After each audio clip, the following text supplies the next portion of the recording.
Hi everyone, welcome to today's video. Today we will discuss about inflation. We will start the session with a question. अगर आपके पास अभी 1 lakh rupees होगा और अगर जो अभी का इन्फ्लेशनरी इन्वायरमेंट है हमारे कंट्री का, ये अगर सेम रहेगा तो नेक्स्ट ईयर आपका पैसा कितना हो सकता है? आपका आंसर हो सकता है 1,10,000, 1,20,000 और it may very. But the real answer is it will be nearly 97,000 or 98,000. Hi everyone. In this video we will talk about basics of inflation.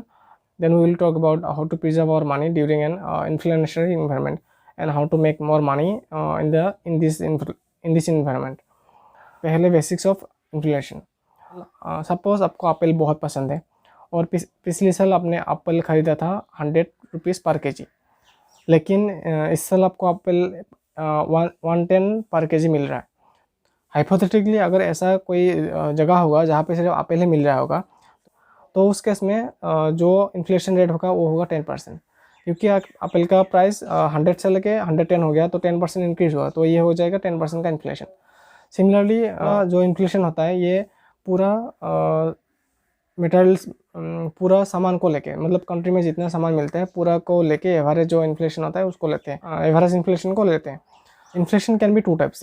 One is a healthy inflation, which is good for the economic growth of a country, and one is hyper inflation, which is very bad for the country. A healthy inflation rate range between 2 to 6%. So healthy inflation rate एक country के growth के लिए अच्छा growth के लिए ज़रूरी है, क्योंकि अगर एक healthy inflation rate मेंटेन होते रहेगा तो सामान का प्राइस धीरे धीरे इंक्रीज होगा और लोगों के अंदर एक काम करने की एक चाहत आ जाएगी. मतलब लोग और ज़्यादा प्रोडक्टिव हो जाएंगे, या फिर अपने सैलरीज हाइक के लिए अपने मैनेजर को बोलेंगे, या फिर अपने सैलरी बढ़ाने के लिए काम करेंगे. तो ये एक हेल्दी, और अगर वो लोग जितना ज़्यादा काम करेंगे उतना कंट्री के डेवलप में अच्छा होगा. तो एक हेल्दी रेट अच्छा है कंट्री के इकोनॉमिक ग्रोथ के लिए. लेकिन हाइपर इन्फ्लेशन जो होता है वो कंट्री के लिए बहुत ख़राब हो जाता है, क्योंकि कंट्री के करेंसी की वैल्यू बहुत ज़्यादा कम हो जाता है. हाइपर इन्फ्लेशन का एग्जांपल है जिम्बाब्वे. जिम्बाब्वे में क्या हुआ था कि उसका जो इन्फ्लेशन रेट है वो 1 ट्रिलियन % से भी ज़्यादा हो गया था. मतलब ट्रिलियन % से भी ज़्यादा हो गया था वो लोग का इन्फ्लेशन का रेट. तो उसका मतलब क्या हो गया था कि वो लोग अगर वो लोग को ब्रेकफास्ट करने जाना पड़ता था, तो ब्रेकफास्ट करने जाने के लिए वो लोग को अपनी करेंसी बोरी में या बोरी में लेके जाना पड़ता था. इतना ज़्यादा खतरनाक सिचुएशन हो गया था. और जो 2020 चला, ये 2020 ईयर चला गया, तो इसमें वो लोग का जो शेयर मार्केट है, वो लोग का शेयर मार्केट 600% गेन हुआ, अप हुआ था. 1 ईयर में 600% share market, overall share market 1 year में 600% अप होना या फिर चार्ज होना, ये बहुत ज़्यादा बहुत टेरिफाइंग है, क्योंकि इतना ज़्यादा कभी नहीं होता है जनरली. ये तो मैं बता रहा हूँ कि ओवरऑल शेयर मार्केट 600% गेन हुआ है, लेकिन कोई स्टॉक ऐसा भी होगा जो बहुत ज़्यादा गेन हो जाए, 6,000 या फिर 1,000% ज़्यादा गेन हुआ होगा. यह 600% गेन हुआ क्योंकि जो जिम्बाब्वे की करेंसी है, जो टोटल करेंसी में से 90% of the total currency printed in the last 3 years. जो पिछले 3 साल है, पिछले 3 साल में वो लोग का जो टोटल करेंसी है, टोटल करेंसी से 90% करेंसी अभी पिछले 3 साल में प्रिंटेड किया गया है वो लोग के गवर्नमेंट के द्वारा. तो जो मनी प्रिंट किया वो पूरा मनी लोगों के पास आ गया. तो अगर लोगों के पास वो मनी आ जाएंगे तो लोग क्या करेंगे, उसको एक्सपेंड करेंगे. तो उस एक्सपेंड में से बहुत सारे लोग ऐसा भी होगा जो शेयर मार्केट में स्टॉक्स खरीदा होगा, और जितने ज़्यादा स्टॉक्स खरीदेंगे और उस स्टॉक्स का डिमांड बढ़ जाएगा. अगर स्टॉक्स का डिमांड बढ़ गया तो स्टॉक्स की प्राइस भी अप हो जाएगा. इसलिए वो लोग का शेयर मार्केट 600% गेन दिया लास्ट 1 ईयर में, मतलब 2020 में. सिमिलरली अगर अभी इंडियन स्टॉक मार्केट के बारे में देखा जाए तो इसमें जो निफ्टी है, निफ्टी 7,000 टच किया था मार्च 2020 में, लेकिन अभी का जो निफ्टी है वो अभी 17,400 के आसपास है. ये तो अभी 18,000 के आसपास भी गया था. तो ये नियरली 150% अप है पिछले साल के लॉस है. तो ये इंडिया में भी बहुत सारे करेंसी प्रिंटेड किया गया है. तो अगर करेंसी प्रिंटेड किया जाएगा तो वो लोगों के पास आएगा, अगर लोगों के पास वो पैसा आएगा तो लोग क्या करेंगे, किसी कहीं ना तो कहीं खर्च करेंगे ही उसको। तो बहुत सारे लोग जो जो शेयर मार्केट में पैसा डालते हैं वो लोग ने और ज़्यादा से ज़्यादा स्टॉक्स खरीद लिया तो स्टॉक्स का डिमांड बढ़ गया।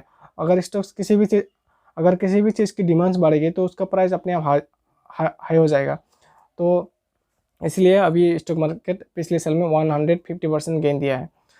अभी हम फाइनल बात करेंगे कि अगर आप ये ऐसा सिचुएशन आपको देखने को मिला या फिर अभी का जो सिचुएशन है, तो आप इसमें अपने पैसे को कैसे बचा सकते हैं या फिर आपके पैसे को कैसे ज़्यादा और ग्रो कर सकते हैं।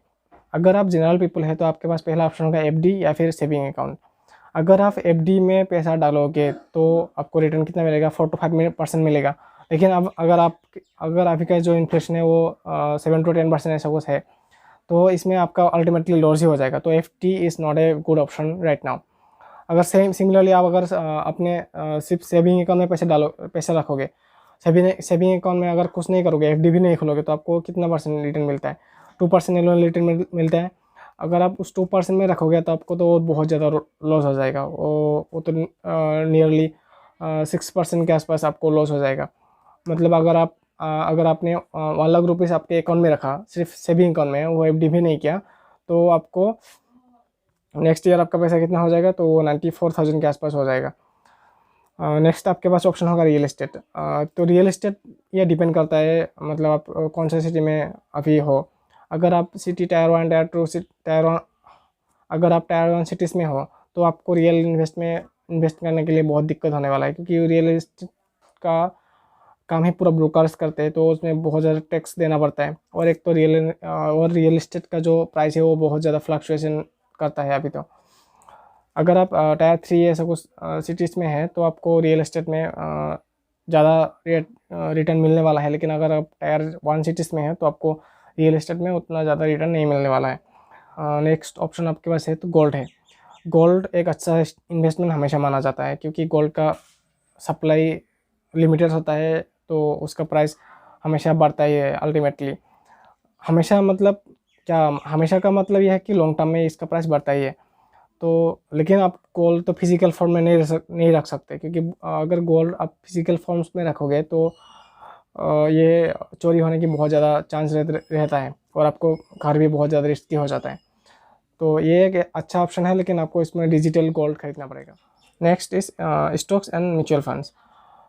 According to me, according to me, stocks and mutual funds are the best options to preserve your money or to grow your money in a inflationary environment.